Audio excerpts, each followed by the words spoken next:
வணக்கம். ANTV செய்திகளுக்காக தமிழ்ச்செல்வன். தொடர்வது தலைப்புச் செய்திகள். செங்கல்பட்டு மாவட்டம் மதுராந்தகம் அரிமா சங்கத்தின் சார்பாக 2026-27 ஆண்டிற்கான புதிய நிர்வாகிகளை பதவியேற்பு விழா. போகின்ற அவ்வளவு பூக்களும் விற்பனையாவதில்லை.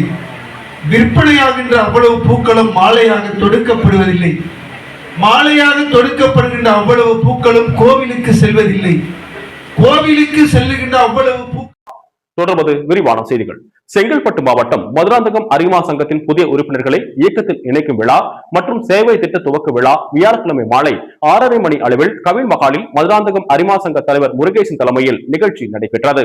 நிகழ்ச்சியில் சிவகுமார் வரவேற்புரை ஆற்றினார். புதிய உறுப்பினர்களை சங்கத்தில் இணைத்து மதியழகன் அவர்கள் வாழ்த்துரையாற்றினார்.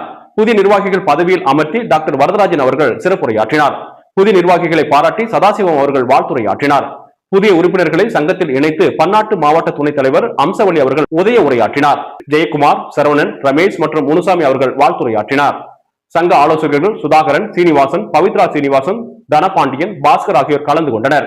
மதுராந்தகம் அரிமா சங்கம் சார்பாக சிறப்பு அழைப்பாளராக அனைத்து பிரிவு துறைகளிலும் கலந்து கொண்டனர். மதுராந்தகம் அரிமா சங்க செயலாளர் பெஞ்சமின் அவர்கள் நன்றியுரையாற்றினார். அழைப்பில் மகிழும் பொருளாளர் டாக்டர் மேகநாதன் பதவியேற்கும் புதிய நிர்வாகிகள் மற்றும் உறுப்பினர்கள் அனைவருக்கும் அரிமா சங்கத்தின் சார்பாக வாழ்த்துக்களையும் பாராட்டுகளையும் தெரிவித்தனர். மனுஷன் பொறுத்தவரை யார் சக்தினா நம்ம சக்தி இருந்தாதான் முடியும். அந்த போல உங்களுடைய துணைவார் சகோதரி அவங்க சக்தி இல்லைன்னா முடியாது. உத்தரவு வாங்காம நீங்க வந்து வரலாமா?